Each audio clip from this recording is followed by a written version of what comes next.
Hai, selamat pagi. Pada saya ucapkan kepada pelajar-pelajar pendidikan moral tingkatan 2. Okey, hari ini Cikgu Khairul akan mengajarkan anda untuk buat latihan. Okey, menjawab soalan latihan pengucapan di dalam buku teks anda di muka surat 91.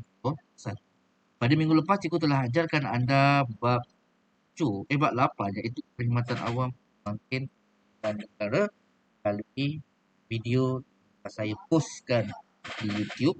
Anda tinggal lihat dan belajar sendiri.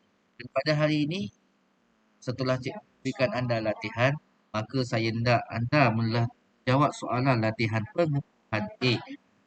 Cikgu Khairul minta anda siapkan latihan ini, maka saya nak anda semua sudah ada jawapan untuk soalan nombor 1 dan 3. Baik, pada hari ini kita bincangkan jawapan. Okey, selama 15 minit. Okey, baiklah murid-murid, kita jawab soalan pengucapan A. Baca dan fahami maklumat tentang peranan. Masuk peranan ni. Okey, peranan ni apa maksudnya? Okey, saya tak tahu apa maksud peranan. Peranan maksudnya ialah tugas. Okey, saya thanks sekejap lah kat sini. Tak maaf lah tak faham. Okey, pakai mouse ni. Saya takkan. Okey, tugas. Okey, peranan ni maksudnya ialah tugas. Agensi perkhidmatan awam. Okey, kalau saya sebagai seorang guru, tugas saya adalah mendidik anda, mengajar anda. Okey, jadi seorang manusia, jadi seorang yang pandai, mempunyai ilmu. Okey, itu tugas sebagai seorang guru. Okey, kaki tangan tinggi awam Malaysia. Tapi sekarang di dalam soalan ini ada dua, itu agensi Jabatan Immigration Malaysia dan Kementerian Kesihatan Malaysia. Baik, kita tengok apa tugas mereka. Yang pertama, mereka menguatkuasakan Akta Immigration 1959/63. Okey. Selain itu, dia kuatkuasakan Peraturan Immigration 1963 dan membuat Akta Pasport. Melaksanakan Akta Pasport 1966 serta Akta Arti Pemandangan Orang Lain dan Arti Penyeludupan Migran 2007 pindaan 2010. Okey. Seperti yang sedia maklum, Malaysia ini bukan negara yang paling unik. Malaysia ini bukan negara yang bertuah. Okey, banyak bidang kerja yang diberikan kepada rakyat Malaysia dan juga pekerja asing. Oleh itu, ramailah orang-orang dari luar negara yang mana taraf ekonomi mereka rendah, mereka sanggup datang ke Malaysia secara curi-curi masuk, okey, untuk bekerja di Malaysia. Sebab itu ada Akta Penyelundupan Migran, okey. Contohnya Rohingya, okey. Sindiket yang membawa pendatang Rohingya datang ke Malaysia. Ya, bila immigration tangkap, polis tangkap, jadi immigration Malaysia lah yang melaksanakan akta ini. Okay? Mereka ditangkap kemudian dihantar pulang semua. Tak lupa juga jenayah pemerdagangan orang itu berlaku. Okay? Ada yang membawa orang-orang daripada luar negara seluduk masuk ke sini. Okay? Seluduk masuk ke negara ini. Jadi Jabatan Immigration dan kerjasama Polis Raja Malaysia dan juga Angkatan Tentera Malaysia yang menjaga perairan negara melaksanakan akta anti perdagangan orang. Okay? Pindaan 201. Jadi itulah kerja mereka. Baik, selain itu, immigration berfungsi untuk keluarkan pasport. Kalau awak nak keluar negara, mesti ada pasport. Okey, dan dokumen perjalanan kepada warga negara dan penduduk tetap. Kalau kita nak ke Sabah Sarawak, mesti ada dokumen perjalanan. Okey, visa. Okey, dan mengeluarkan visa. Visa ni macam pasport lah. Okey, pas dan permit kepada warga negara asing. Ini kalau mereka orang di luar negara Malaysia, bukan rakyat Malaysia, bukan warga Malaysia, yang datang ke Malaysia untuk masuk Malaysia untuk bekerja. Dia ada pas kerja, dia ada permit kerja, dia ada pas belajar. Okey, pas belajar sebagai pelajar asing lah. Okey, dia ada pas. Kalau kerja dia mesti ada permit. Beza pas dengan permit. Pas ni untuk pelajar luar negara, permit ini untuk orang asing. Okey, datang ke Malaysia untuk kerja, dia mesti ada permit. Jadi mereka kena kerja melalui Jabatan Immigration Malaysia. Siapa yang uruskan tu? Company lah. Company yang uruskan. Okay. Baik. Yang kedua. Ini adalah bawah Kementerian Kesihatan Malaysia iaitu KKM. Apa tugas mereka? Iaitu membantu seseorang individu untuk mencapai dan mengekalkan satu taraf kesihatan. Satu taraf kesihatan bermaksud memastikan semua rakyat Malaysia sihat walafiat. Sihat. Okey. Bagi membolehkan menjalankan kehidupan ekonomi dan sosial yang produktif. Okay, bagaimana hospital ini membantu, okay, meningkatkan kehidupan ekonomi.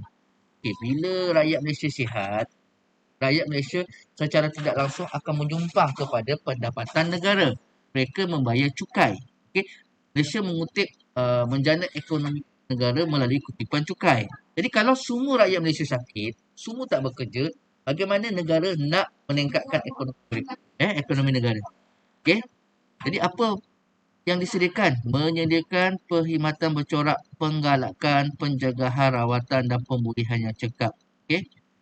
Maksudnya dia ada pola kerja dia. Okey. Penggalakan, okey, selalu mengadakan kempen kesedaran bahayanya merokok, kempen kesedaran bahayanya kanser. Okey, di mana-mana saja KKM akan buat kempen kesedaran, sama ada di media massa, melalui iklan ataupun di mana-mana tempat. Bila rakyat tengok, rakyat ikut kempen itu, rakyat sedar kesihatan. Okay? Pencegahan, rawatan dan pemulihan cekap. Pemulihan cekap ni kalau seseorang pesakit datang ke hospital untuk mendapatkan rawatan, dia akan mengadakan aktiviti pemulihan yang cekap. Okay? Sesuai dan berkesan dengan memberikan penekanan kepada golongan orang menasib baik. Biasanya perkhidmatan-perkhidmatan ini diberikan kepada golongan yang kurang berkemampuan. Sebab itu kalau anda pergi ke klinik kesihatan, anda pergi ke hospital, okay, rawatan yang disediakan, cas yang disediakan sangat berpatutan, amat rendah berbanding di hospital swasta. Okay, sebab itu adalah salah satu dasar, okay, yang diberikan kepada golongan, setiap golongan, yang utamanya golongan yang kurang bernasib baik. Contohnya nak pergi klinik kesihatan, awak dikenakan bayaran sebanyak RM1 saja untuk daftar. Setiap kali pergi bayar daftar RM1. Lepas tu tak ada kena apa-apa bayaran. Okey, itu adalah salah satu perkhidmatan yang terbaik yang diberikan oleh Kementerian Kesihatan kerana ada subsidi daripada pihak kerajaan. Okey, berbanding kalau anda pergi ke hospital, sebenarnya anda kena. Okey, baik, kita terus jawab soalan nombor 1. Uraikan kepentingan agensi perkhidmatan awam. Okay. Kepentingan agensi perkhidmatan tersebut dalam membantu meningkatkan kesejahteraan hidup Malaysia. Kepentingan yang pertama, okay, tadilah membantu rakyat Malaysia untuk mudahkan perjalanan daripada Malaysia ke luar. Okay. Yang kedua, Jabatan Imigresen Malaysia membantu melicinkan dasar pertahanan negara melalui perairan negara dengan penguatkuasaan akta yang sedia ada, okay, bagi menjamin kehidupan yang sejahtera. Okay, baik, yang KKM, apa kepentingan perkhidmatan awam KKM kepada dalam meningkatkan hidup masyarakat? Okey, membantu rakyat Malaysia agar sentiasa menjaga kesihatan, peka terhadap kesihatan diri sendiri. Membantu rakyat Malaysia dalam mengurangkan beban pesakit, terutama ketika nak menanggung kos rawatan yang telah disediakan di pihak Kementerian Kesihatan. Okey, soalan nombor 2. Sebagai seorang murid, apakah yang patut anda lakukan? Apakah yang patut anda lakukan? Tulis. Patut anda lakukan ketika berurusan dengan kaki tangan agensi tersebut. Bagaimana kita nak berhadapan, okay, dengan kaki tangan awam seperti mereka. Contohlah ketika kita berjumpa dengan kaunter, kita hendaklah menjaga dan beratur ketika itu giliran. Yang kedua, ucapkan ucapan yang baik seperti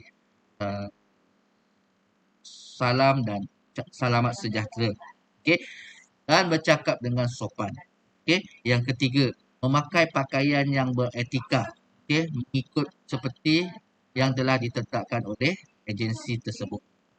Yang keempat, tidak membuat provokasi dan juga buat bising ketika berurusan dengan pihak agensi perkhidmatan awam tersebut. Keempat-empatnya sama untuk Jabatan Imigresen Malaysia dan juga Kementerian Kesihatan Malaysia atau mana-mana agensi perkhidmatan. Baik, soalan nombor 3. Itu jawapan tadi. Jawapan tadi ada 3 atau 4 jawapan. Okey, nombor 3. Jelaskan perasaan. Perasaan siapa? Anda. Anda tu siapa? Diri awak. Okey, saya lah. Okey, saya lah. Anda ni lah watak. Perasaan ni lah soalan. Perasaan. Kalau berjumpa, okey, isu dia apa? Perkhidmatan yang diberikan sangat efektif. Efektifnya apa? Sangat tersusun. Kemas. Okey. Okey. Susun, kemas. Okey. Dan berkualiti.